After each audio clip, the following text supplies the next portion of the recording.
the most boring bird in your backyard is secretly one of the greatest survivors in the history of life on Earth? You have walked past it 1,000 times without knowing what it actually is. Before we go any further, hit like right now, not for me, but for the sparrow, because this tiny bird has never once gotten the credit it deserves, and today that changes. Subscribe if you want more stories like this, and if this blows your mind even a little, send it to one person who still thinks sparrows are boring. Picture the scene. You are refilling your bird feeder. A cardinal lands, bright red, and your eyes light up. You grab your phone, you take a photo. Then a small brown bird hops in underneath, picking up the scraps nobody wanted. You do not reach for your phone, you barely register that it is there at all. It is just background noise with wings. That bird is the house sparrow. And here is the strange part. Out of every bird you will see this year, it is probably the one doing the most impressive things, and you are the one person on the planet giving it the least attention. We are trained from childhood to notice color. Red means exciting. Blue means rare. Brown means skip it, nothing to see here. But nature does not hide its miracles in bright feathers. Sometimes it hides them in the bird everyone ignores. So today we are going to take this small, plain, easily dismissed bird and pull it apart piece by piece. Its body, its brain, its history with humans, its secret society happening right on your fence post. And by the end, you will understand why scientists who study birds for a living still find themselves stunned by what this little creature can do. But there is something else, something happening right now in cities across the world that almost nobody is talking about. This bird that conquered the planet is quietly disappearing from the very places it once ruled. We will get to that. Stay with me, because once you know what is vanishing, you will never look at your feeder the same way again. Let's start with a simple question. How does a small brown bird end up living on every continent except Antarctica? This is not a bird that lives in one lucky habitat and thrives there. This is a bird standing on frozen ground in Siberia at 40 degrees below zero, and also standing on scorched sand in the Middle East, where the temperature climbs past 120 degrees.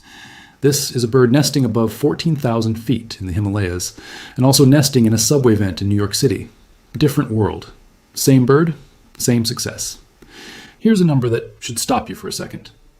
In 1851, a small group of house sparrows, somewhere around 100 birds, was brought over from England and released in Brooklyn. People wanted them to help control insects in city parks. That was the entire plan. 100 birds, one city, one modest goal. Nobody involved in that release had any idea they were setting off one of the most successful biological spreads a bird has ever achieved on a brand new continent. Today, scientists estimate the house sparrow population in North America at somewhere around 80 million birds. 80 million, descended from 100. Not over some ancient stretch of evolutionary time, but in less than 2 centuries. That is not just a success story, that is one of the fastest, most dramatic population explosions any wild bird has ever managed on a new continent. And North America is really just one chapter in a much bigger story. The house sparrow was also deliberately introduced to Australia and New Zealand in the 1860s, again by people who wanted help controlling insects in farmland and gardens. Within a few decades, it had spread across entire regions of both countries. It reached South America through separate introductions in the early 20th century and quickly became one of the most common birds in major cities like Buenos Aires. It has been recorded breeding successfully in the harsh, dry interior of the Arabian Peninsula, in the freezing far north of Scandinavia, and in humid tropical cities near the equator. Very few bird species on the planet can claim a range this wide, spanning nearly every climate zone that exists on land. Compare that to almost any other bird you can think of. Most species are tied to a specific type of forest, a particular range of temperatures, a narrow diet they cannot easily change. The house sparrow shattered that pattern entirely. It did not evolve slowly over millions of years to conquer each of these regions one at a time. It arrived recently, in evolutionary terms, and simply figured out how to make each new environment work, using the same flexible playbook everywhere it landed. Now here is where most people get the explanation wrong. They assume the house sparrow won because it is tough, because it can take a beating from the weather and shrug it off. That is part of it, but it is not the real secret. The real secret is flexibility. Scientists call it behavioral plasticity, which is really just a fancy way of saying this bird can change its behavior on the fly, faster and more completely than almost any other species its size. A lot of animals are specialists. They do one thing extremely well, and if the world around them changes, they are in trouble. The house sparrow is the opposite. It does not specialize, it adapts. In cities, house sparrows have learned to walk straight through automatic doors at grocery stores and train stations. Researchers watching this behavior in New Zealand found something remarkable. Some sparrows learned to trigger the motion sensor themselves, hovering in front of it until the door slid open, just so they could get inside and forage on crumbs. One bird figured this out, then other sparrows in the same area started doing it too. The same flexibility shows up in what the house sparrow is willing to eat, which is essentially anything. In the wild, its diet leans heavily on seeds and grain, but in cities, it has been recorded eating breadcrumbs, food wrappers, restaurant scraps, insects drawn to streetlights, and even fragments of food. A specialist bird would starve the moment its one preferred food source disappeared. The house sparrow simply shifts its diet to whatever is available, season after season, city after city, without missing a beat. Think about what that actually means. One sparrow solved a problem that did not exist in nature 10,000 years ago, a problem invented by humans in glass and electronics. And then it taught that solution to its neighbors just by being watched. That is not blind instinct. That is learning, passed from one individual to another. In biology, there is a word for that: culture. We usually save that word for chimpanzees, for dolphins, for elephants, for ourselves. We rarely think to apply it to the bird stealing your dropped French fry in a parking lot, but the evidence says we should, and it goes deeper than doors. In parts of Mexico, researchers studying sparrow nests found something almost hard to believe. The sparrows were pulling apart smoked cigarette butts, the used ones, and weaving the fibers into their nests. Not random material grabbed in a hurry, specifically the smoked ones. When scientists compared nests built with this material to nests without it, they found something striking. The nest with cigarette fibers had far fewer parasitic mites, the tiny pests that can weaken or even kill baby birds. The leftover nicotine and chemicals in the smoked filters acted almost like a natural pesticide, protecting the chicks inside. Somehow, this bird found a way to use a completely artificial human-made object and turned it into a tool for keeping its babies alive. That is not luck. That is problem-solving happening in real time, adjusting to a changing world faster than most species ever manage. And this is not an isolated case tucked away in one single study. Similar reports of house sparrows using discarded human material have turned up on different continents. Insulation, camouflage, even parasite control have been studied by different research teams who were not working together. When the same clever behavior shows up independently in unrelated populations, it tells scientists something important. This is not a fluke performed by one unusually gifted bird. It is a capability built into the species itself, waiting to be triggered by the right opportunity. Now let's shrink this whole story down to the size of the bird itself, because even its body holds surprises. A house sparrow weighs somewhere between 24 and 40 grams. That is lighter than a few coins in your pocket.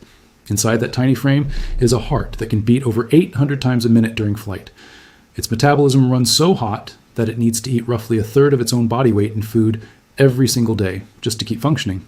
Miss a meal for too long, and that engine starts to fail fast. Now look at the throat of a male house sparrow. You have seen it before, that patch of black feathers running down from his chin to his upper chest. Most people glance right past it. Scientists have spent years studying it because it turns out that patch is not just decoration, it is a badge.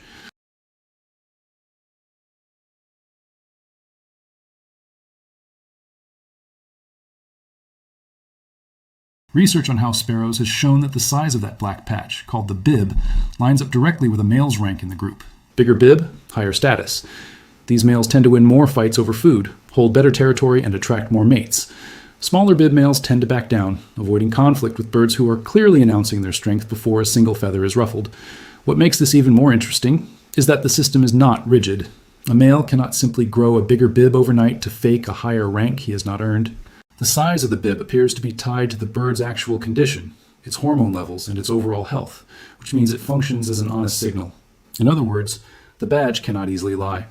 A male displaying a large black bib is very likely a male who really can back up that claim. This kind of honest signaling matters because it lets the entire flock settle disputes over food and territory without constant, exhausting fighting. A quick glance at another bird's throat often settles the argument before it even starts. And this signaling does not happen in isolation. House sparrows often nest close together in loose colonies, sometimes with several pairs, building nests within a few feet of each other under the same roofline.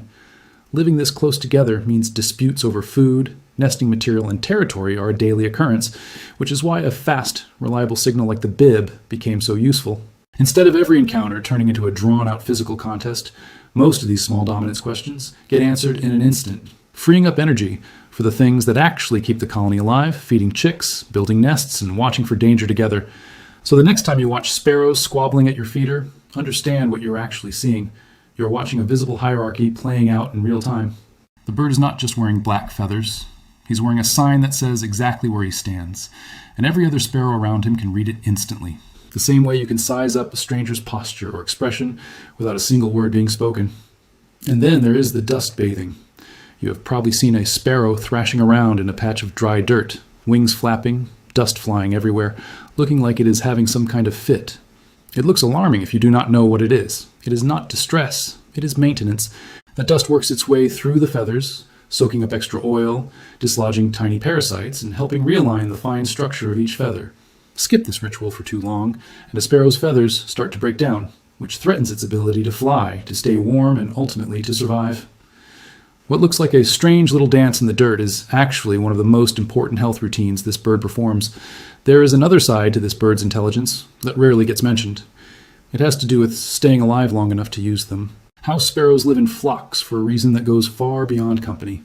A single sparrow feeding alone has to split its attention between eating and watching for danger, glancing up every few seconds to check the sky for hawks or the ground for cats. That constant switching wastes time and energy, but a sparrow feeding inside a flock can relax slightly because dozens of other eyes are doing the same watching. The moment one bird spots a threat, it gives an alarm call, and the entire flock explodes into the nearest hedge within a fraction of a second. Researchers who study this kind of behavior call it the many eyes effect, and how sparrows use it constantly, instinctively weighing the size of the group. This is also why you rarely see a lone sparrow anywhere for long. Solitude is dangerous. A flock is safety measured in numbers. Every bird in it is quietly relying on every other bird to help it survive one more day. And surviving that first year is no small thing. Most house sparrows that hatch will not live to see their first birthday. Studies estimate that somewhere around half of all fledglings die within their first few months, picked off by predators, lost to bad weather, or simply outcompeted for food before they learn the skills that keep adult sparrows alive. The ones that make it through that brutal first year become remarkably tough survivors, often living several years afterward, constantly relearning their environment. Every sparrow you see confidently hopping around your patio has already survived odds that would have ended most of its siblings. That is not a small, unremarkable bird. That is a survivor standing right in front of you, and it has been quietly winning that fight since the day it left the nest. And it will keep fighting that same quiet fight tomorrow, and the day after, with no audience, no applause, and no idea that anyone is watching at all. Here's something worth pausing on before we go further. Every single one of these behaviors point to the same underlying truth. This is not a simple bird running on autopilot. This is a bird constantly reading its environment and adjusting again and again in ways that scientists are still studying. If this is already changing how you see the sparrows outside your window, do something small for me. Drop a comment with one word describing your old thoughts. I want to see how many people say the same thing I would have said a year ago. Boring. Now let's talk about the sound this bird makes. Because most people would describe it in one dismissive word: chirping, repetitive. Nothing special compared to a robin's song or mimicry. But that judgment is based on how pretty something sounds to our ears, not on how much information is actually being communicated. When scientists broke down the sparrow's calls using sound analysis software, they found something the naked ear misses completely. There are at least 11 distinct call types in this bird's vocabulary, each one tied to a different situation, from danger to aggression to mate attraction. And the male's main song actually changes depending on where the bird lives, with slightly different patterns, timing, and emphasis, creating local dialects. Young sparrows are not born knowing their local dialect. They learn it, listening to the adult males around them during a critical window early in life. It is not noise. It is a local dialect passed down like a small, feathered tradition, carrying real, specific information other sparrows act on immediately. An alarm call for a cat triggers a different reaction than one for a hawk, allowing the flock to choose the correct escape response in a fraction of a second. The house sparrow has been living alongside humans for roughly 11,000 years, since humans first stopped wandering and started farming in the Middle East. Where there was stored grain and permanent structures, the sparrows moved in and never left, co-evolving alongside every human civilization that followed. Studies show their skulls and digestive systems have shifted over thousands of years to process cultivated grain more efficiently, a physical response to us. Unlike wild animals that avoid us, the house sparrow walked toward the noise and built an entire way of life around human civilization. Wherever humanity wrote its history, this bird was there in the margins, rarely mentioned but never absent from our marketplaces, villages, and ships. Now, this bird that conquered the globe is disappearing from places it once dominated, like the United Kingdom, where numbers have dropped 71%. Modern buildings offer no nesting eaves, urban insect populations have collapsed, and pesticides, or predators, create pressure from every direction at once. We rally for rare species. but common ones can lose millions of individuals before the drop even becomes visible to the average person on the street. Familiarity might be a blind spot. We save our wonder for the rare, while the extraordinary thing living by our window gets nothing but a blank stare. Next time a sparrow lands near you, look at its bib, listen to its dialect, and remember it learned those patterns from the birds that raised it. It outlasted empires and adjusted to every technology we built without ever being asked, choosing to live beside us 11,000 years ago. Its decline is a warning about how easily we lose things simply because we stopped looking closely enough to notice them leaving. Maybe the real test of our care for nature is how we treat the common and plain birds before their silence finally gets our attention. Before you go, tell me honestly in the comments, when is the last time you actually stopped and watched a house sparrow? I will see you in the next one.